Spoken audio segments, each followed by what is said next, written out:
Middle east में एक ऐसी घटना हुई है जिसने पूरी दुनिया की चिंता बढ़ा दी है। यूएई के सबसे महत्वपूर्ण nuclear power plant Barakah nuclear plant के पास ड्रोन अटैक हुआ, आग लगी और शक की सुई जा रही है ईरान और उसके प्रॉक्सी नेटवर्क की तरफ। इसके बाद भारत भी कड़ा बयान जारी करते हुए साफ कह चुका है कि न्यूक्लियर साइट्स पर हमला बेहद खतरनाक और अस्वीकार्य, अनएक्सेप्टेबल है।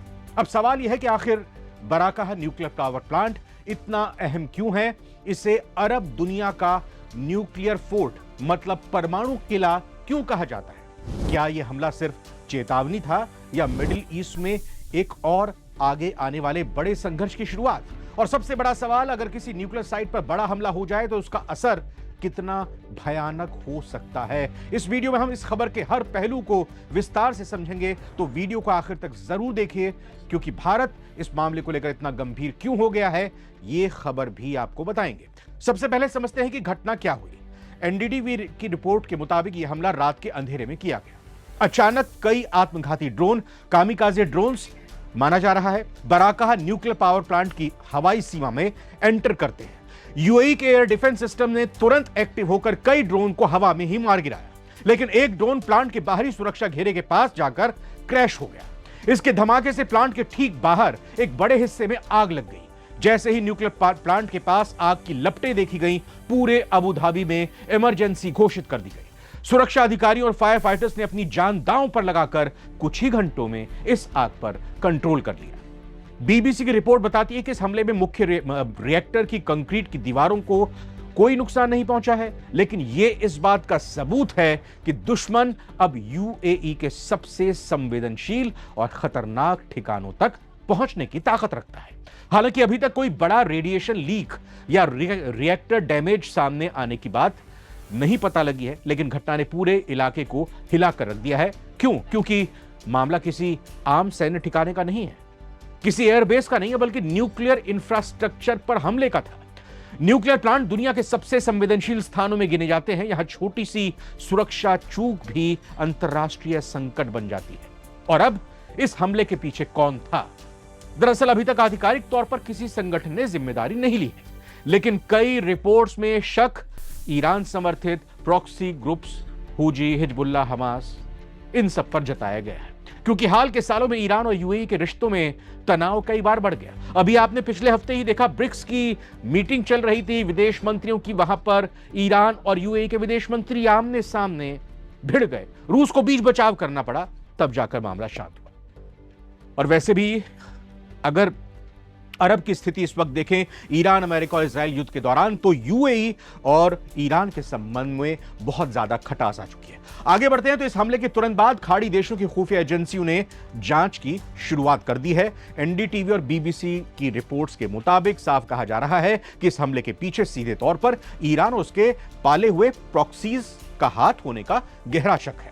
यमन के हूती विद्रोही या इराक के ईरान समर्थित गुट पहले भी यूएई और सऊदी अरब के तेल ठिकानों को निशाना बनाते रहे हैं, लेकिन न्यूक्लियर प्लांट को निशाना बनाना एक अलग लेवल का क्राइम है। तो आखिर ईरान या उसके प्रॉक्सी ऐसा क्यों करेंगे? इसके पीछे तीन बड़ी वजह है। पहला, ये यूएई को डराना चाहते हैं कि अगर उसने ईरान अमेरिका तनाव में अमेरिका का साथ दिया तो यूएई का पूरा वजूद ही खतरे में पड़ जाएगा। दूसरा ये कि वो यूएई की अर्थव्यवस्था को तबाह करना चाहते हैं, क्योंकि अगर बराकाह प्लांट बंद हो गया तो यूएई में ब्लैकआउट हो जाएगा, अंधेरा छा जाएगा और विदेशी निवेश रुक जाएगा। और तीसरी वजह यह है कि ईरान दिखाना चाहता है कि उसके पहुंच अरब के सबसे सुरक्षित किले तक भी है। मिडिल ईस्ट की राजनीति इस वक्त बेहद जटिल हो चुकी है। ईरान और कई खाड़ी देशों के बीच लंबे समय से तनाव रहा है। ईरान पर आरोप लगते रहे हैं कि वो क्षेत्र में अपने प्रभाव के लिए अलग अलग प्रॉक्सी नेटवर्क का इस्तेमाल करता है। यमन के हूती विद्रोही, इराक और सीरिया के कुछ सशस्त्र गुट, इन सभी को लेकर कई बार ईरान का नाम सामने आया है।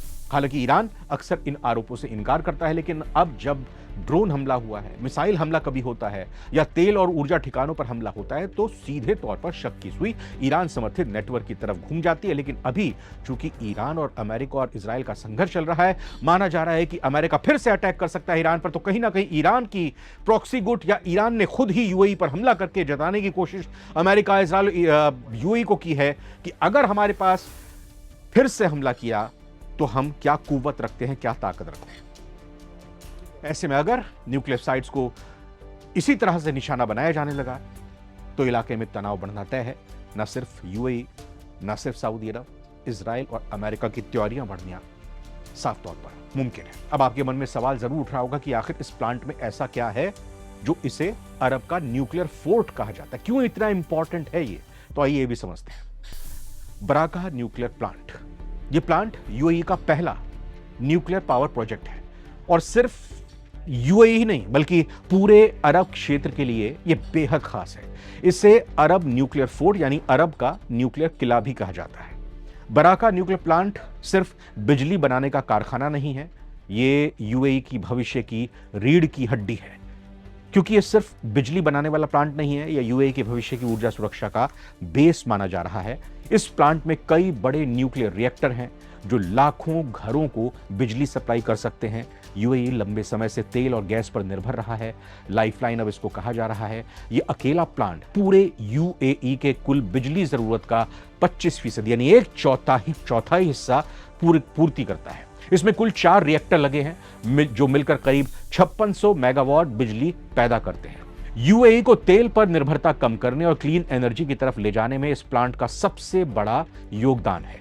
यूएई को तेल पर निर्भरता कम करने और क्लीन एनर्जी की तरफ ले जाने में इस प्लांट का सबसे बड़ा हाथ है। मतलब यह हुआ कि भविष्य में साफ ऊर्जा और स्थिर बिजली सप्लाई के लिए यूएई ने न्यूक्लियर एनर्जी पर बड़ा दांव लगाया है। यानी अगर इस प्लांट को नुकसान पहुंचता है तो सिर्फ सुरक्षा नहीं, यूएई की अर्थव्यवस्था और ऊर्जा व्यवस्था भी प्रभावित हो सकती है। और यही वजह है कि साइट की सुरक्षा बेहद सख्त मानी जाती है। लेकिन सोचिए, अगर हैकर्स या सुसाइड ड्रोन्स के जरिए इस प्लांट के कूलिंग सिस्टम या रिएक्टर कोर को नुकसान पहुंच जाता तो क्या होता? चेरनोबिल या फुकुशिमा जैसे परमाणु रेडिएशन लीकेज पूरे खाड़ी देश, यहां तक कि भारत और एशिया तक फैल सकते थे। यही कारण है कि साइट पर हुआ हमला पूरी दुनिया के लिए एक डरावना सपना जैसा है। अब बात करते हैं उस पहलू की जिसने इस पूरे मामले में नया मोड़ ला दिया है, वो है भारत की प्रतिक्रिया, भारत का रिएक्शन। जी हां, भारत के विदेश मंत्रालय ने इस हमले की सबसे कड़े शब्दों में निंदा की है। भारत ने बिना देर लगाए साफ कह दिया है कि किसी न्यूक्लियर प्लांट पर हमला करना न केवल अंतर्राष्ट्रीय कानूनों का उल्लंघन है बल्कि यह पूरी तरह से अस्वीकार्य और खतरनाक है। भारत के इस गुस्से के पीछे 3 बड़े कारण हैं। रणनीतिक साझेदारी, यूएई इस वक्त भारत का सबसे करीबी कूटनीतिक और व्यापारिक दोस्त है। हमारे संबंध इस वक्त इतिहास के सबसे बेहतरीन दौर में यूएई के साथ चल रहे हैं। 35 लाख भारतीयों की सुरक्षा का मामला भी है क्योंकि यूएई में करीब 35 लाख भारतीय नागरिक रहते हैं और काम करते हैं। अगर वहां कोई भी परमाणु या सुरक्षा संकट आता है तो उन लाखों भारतीयों की जान खतरे में पड़ जाएगी। एनर्जी सिक्योरिटी का भी एक मामला है। भारत अपनी ऊर्जा और तेल जरूरतों के लिए खाड़ी देशों पर निर्भर है। वहां अस्थिरता का मतलब है भारत में महंगाई बढ़ना, यानी यूएई से भी भारत बड़ी मात्रा में तेल और गैस मंगाता है और वहां पर अगर कुछ संकट इस तरह का आता है तो भारत की तेल सप्लाई रुक सकती है। भारत ने बिना लाग लपेट के सीधे तेहरान को यह संदेश दे दिया है कि भारत अपने दोस्तों की सुरक्षा के साथ कोई समझौता नहीं करेगा। भारत के ईरान के साथ भी अच्छे संबंध हैं, लेकिन जब बात ग्लोबल टेररिज्म या न्यूक्लियर ठिकानों पर हमले की आएगी तो भारत सही का साथ देने से पीछे नहीं हटेगा। भारत का यह कड़ा स्टैंड बताता है कि नई दिल्ली अब ग्लोबल जियोपॉलिटिक्स में एक मूक दर्शक नहीं बल्कि एक एक्टिव प्लेयर बन चुकी है। भारत ने अपना स्टैंड साफ कर दिया, शांति ही एकमात्र आशा है, लेकिन आतंकवाद और प्रॉक्सी वॉर को किसी भी कीमत पर बर्दाश्त नहीं किया जाएगा। अब देखना यह होगा कि यूएई और उसके सहयोगी देश इस ड्रोन अटैक का क्या जवाब देते हैं और क्या ईरान बैकफुट पर आता है या नहीं। आपको क्या लगता है, क्या भारत के लिए इस मामले में यूएई की मदद के लिए अपनी सेना या एयर डिफेंस सिस्टम भेजना चाहिए, या जो रिएक्शन भारत की तरफ से आई है क्या वो सही है? क्या ईरान वाकई इस हमले के लिए जिम्मेदार आपको लगता है? अपनी राय नीचे कमेंट बॉक्स में लिखकर बताइएगा। फिलहाल इस वीडियो में इतना ही। नमस्कार।